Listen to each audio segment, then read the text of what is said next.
I'm so delighted to have on the Capital TV show Natan Sharanski. He's one of the greatest Jewish voices of the past half century.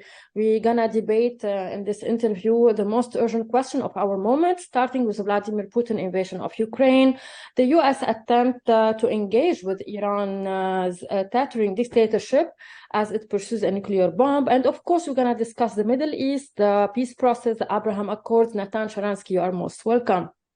Thank you for inviting me. Let's start with the Abraham Accords. How do you see the peace on the economic level, at least, and the collaboration between Israel and some of the Arab countries?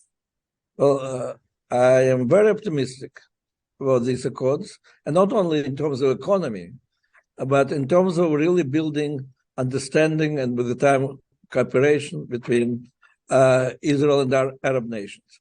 I was one of the skeptics and even critics of the Oslo Accord. Why? Because coming from the Soviet Union, I didn't believe that you can build peace by taking dictator, in this case Yasser Arafat, bringing him to Palestine, saying to Palestinians whether you want or not, he will be now your leader, and then hoping that because he is dictator, he will be strong and he will defeat our enemies. I wrote immediately the article saying that Yasser Arafat not only will not be interested in building peace, but because he's dictator, he needs external enemy. That's what I learned from the Soviet Union. And unfortunately, that was the truth, because all the beginnings of civil society in Palestine, which at that moment we were developing, he finished them. But I'm very optimistic about Abraham Accords because they are not imposed from the top. There is like people to people, serious discussion. There is a lot of enthusiasm among Israelis, Jews of Israel, and these people who we want to exchange, we want to build economy together, and many other things. I do believe in peace built from the bottom up. That's wonderful. Maybe President Arafat, he was in the eyes of his people, a leader of the resistance. Do you think that the solution with the Palestinians is near?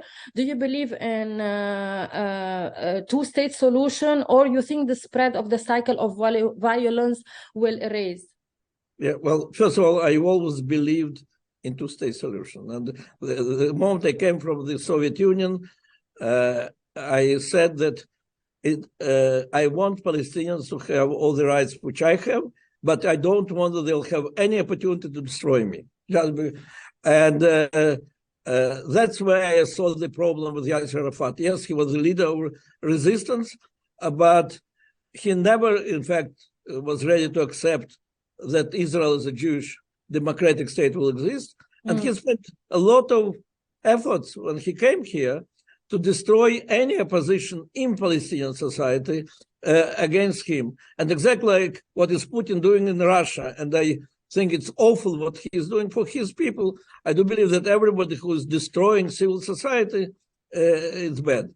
Now, I do believe in two-state solution. I do believe that it's not in our interest to control the life of the other people, but the necessary condition for this is that we will not be endangered, our security will not be endangered. And of course, the cycle of violence all the time makes it much more difficult to come to such solution. You mentioned Vladimir Putin. You spent years in Soviet Union prison. How do you think that the war in Ukraine will end? Well, I am sure, and I said it from the very first day of the war, that Ukraine will win. Russia has a lot of people, the army is much bigger, but it has almost zero motivation. And Putin took back a lot of liberties, which already, freedom, which was reached by Russia in the last 25 years. In the last 5 years, he took almost all of them back. And so people in Russia now are not fighting for their freedom. They are deprived of their freedom, while Ukrainians are fighting for their right to be a free, independent Ukrainian state. And when people in the democratic society are fighting against dictator, I believe that they have much better chance to win. Of course, provided that the free world will continue giving support which they're giving now. Do you have any personal relationship with President Vladimir Putin? I had in the past, meaning that when he was the head of secret services and I was minister in Israel, that was the first time when we met. And then between 2000 and 2005, I had a number of meetings with him discussing, by the way, one of the topics was fears of Israel of Iran and fear that Russian technologies will reach Iran. And I have to say, in the beginning, at least, he looked like a very constructive partner. But with the time, it became more and more clear that he wants to guarantee that he will be leader forever, that and he was turning from the elected person into the dictator. So after 2005, I think I already was abstaining from meeting him because as a democratic dissident in Soviet Union, I didn't want to express any solidarity with the person who is taking all these freedoms back. On the other hand, how do you view the demonstrations inside Iran? What should the international community do to support the Iranian people? What is the role of Israel to confront this regime? Well, there are two different questions. Everything is connected, of course. First of all, about democratic resistance or desire for democratic reforms in Iran. I think it's one of the most important things which are happening today in the world. In 2009, when there was a very serious drive for revolution in in Iran, I was bewildered by the fact that then President Obama, in fact, publicly said that for us, engagement with the regime is more important than changing of the regime. And I then called to his advisor on democratic issues, Michael McFarlane. I said, isn't it a betrayal by the free world of the real democratic fight in Iran? And he said, well, we understand that it will be not good for dissidents in Iran if you'll publicly express their support. I believe it's nonsense. I spoke then with many democratic dissidents in Iran. They all wanted support of America. I have to say now that we have a new wave, a new hope. They openly say that we don't want any agreements with this regime. We don't want that there will be any attempts to peace with this regime. We want changing of the regime. And I think that must be the direction in which the free world has to build their policy. Our real allies are not ayatollahs. Our real allies are all those courageous women who are fighting for their rights, and all the other people. In Iran, there are students and trade unions and many organizations which are against this regime. Changing of the regime, it should be our aim. Do you think that Benjamin Netanyahu government will be very firm in destruction the nuclear weapon or facilities in Iran? They are very firm and they will do everything to... I can tell you from my knowledge and acquaintance with Bibi, from the end of 19th, he sees that is his role, if you want. The main task that history put in front of him is how to defend Israel from the threat of annihilation by Iran.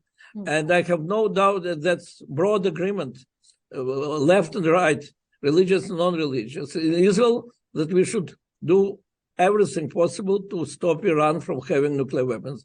Of course, the change of the regime is much more preferable. But if we'll need to do it in another way, yes, Israel is ready to do it in all possible ways. Despite the approval of the Biden administration, and how do you see the performance of this administration toward the reviving the JCPOA? Well, look, we in Israel are absolutely against it. I think that now, there was a lot of desire in the beginning of Biden's administration to restore this deal. I think today it's much less, not only because of the behavior of Iran, not only because of support of Iran, Russia, and other dictators, but also because of the clearly expressed the will of Iranian people. So, in fact, there is a lot of progress that I see in Biden's administration. Both they are much less scared by Putin. They're much more ready to help to Ukraine, and also they are much more skeptical about the opportunities to reach agreement with Iran. And I hope there will be no renewal of that agreement, which, by the way, then put at that time terrible challenges also to us in Israel, because as a result, Iran got billions of dollars, $500 million in cash in suitcases. But it turned Hezbollah in the real army, and that was a very difficult moment for us. So our prime minister was absolutely right, fighting against this agreement. Is Israel monitoring the money laundering of Hezbollah through Iraq? And how do you think is the way to deal with Hezbollah? He's a proxy of Iran. And did we miss the opportunity to eliminate Hezbollah in 2006? Many questions. Well, I don't know. I don't remember now why it was exactly 2006. I think Hezbollah was already quite strong. Well, maybe we could do it. But I think even much earlier, Israel had to do all the efforts not to permit them to develop from small partisan groups into the real army.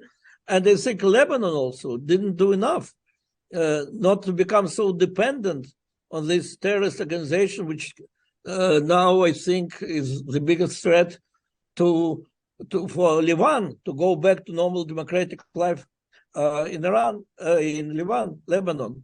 Well, Israel is dealing with this threat practically almost every night, I would say. And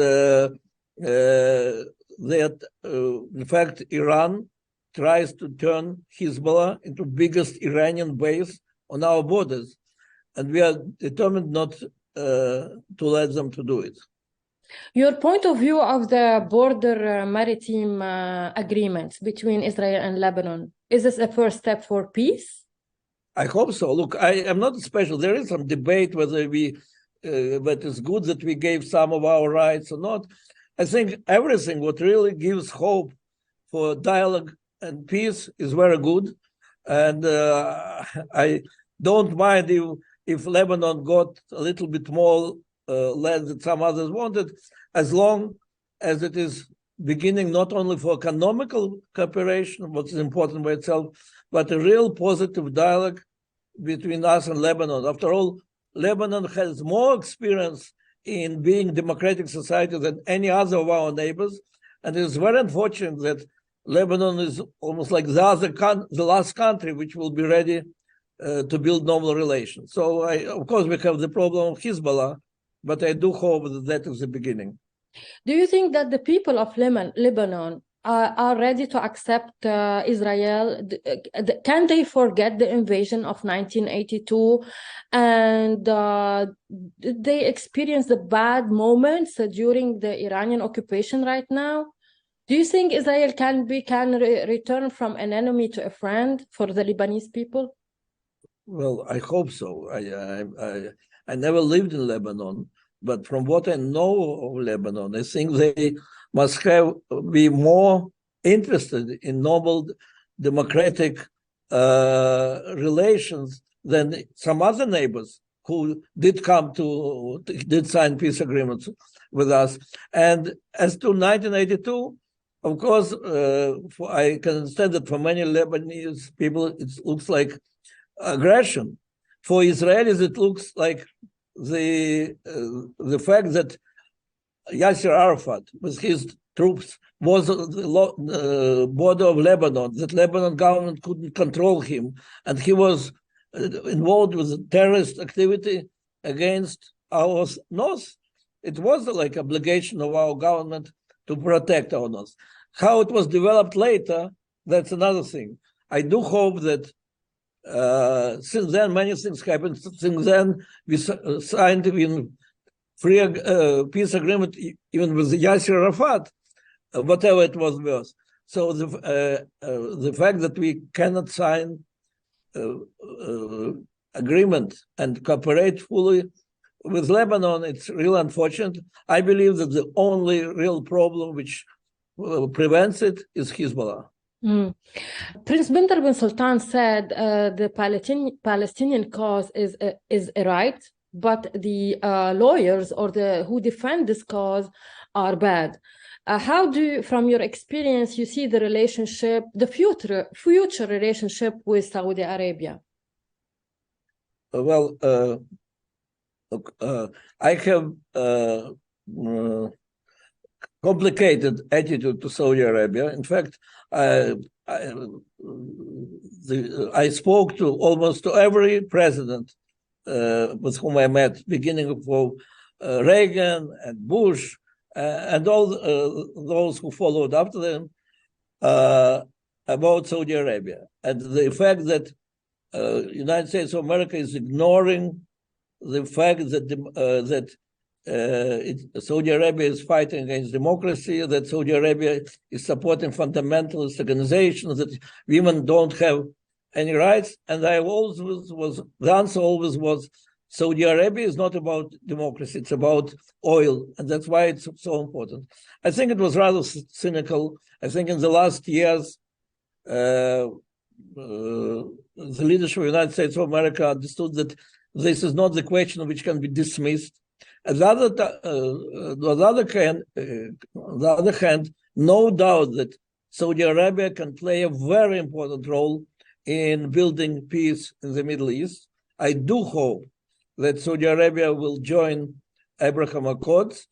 At the same time, I do hope that there will be more and more freedom for Saudian citizens inside Saudi.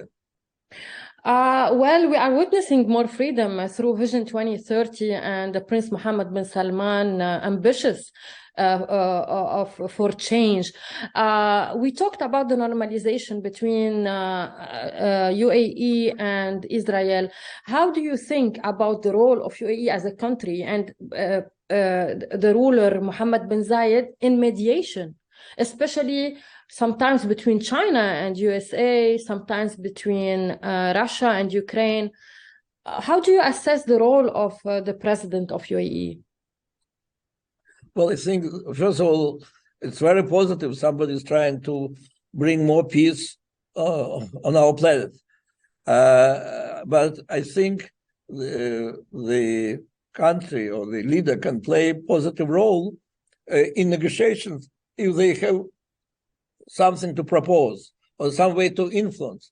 I don't believe that they can play any role in stopping the war between Russia and Ukraine, because I don't see any compromise between the ruthless dictator and barbaric aggression and desire of people to keep them as a democratic society. I do see a lot of opportunities for this negotiation between us and Saudi Arabia. Of course, the leader of the Emirates proved that they are interested in good relations with us. So we have some moment of trust. And on the other hand, they are a very important part of the developing Muslim world, the Arab world. And so they can be of some very important interest to Saudi Arabia. And if to add to all this, our mutual confrontation with Iran, all this can really give them a very important role in these negotiations. Your Excellency, you must be aware of COP28, green energy, renewable energy, climate change. Do you have any point of view now? UAE in November 2023, they're going to host this climate change event. And of course, between Israel and UAE, there is lots of collaboration in this field. Can you elaborate here? Well, frankly, I don't know how much this branch is developed in UAE. But Israel has a lot of advanced technologies in sun energy, in green energy. And yes, we have a lot to give to the countries in the Middle East in this area. And with the time this area becomes more and more important, we are less and less busy with our wars and more busy how we can save our planet and all our countries for the future generations. I hope our experience in advanced technologies can help a lot in this dialogue. Natan Sharanski, I have 4 minutes. I know you have to go to the airport. You have a plane to catch. Only 5 questions about your life.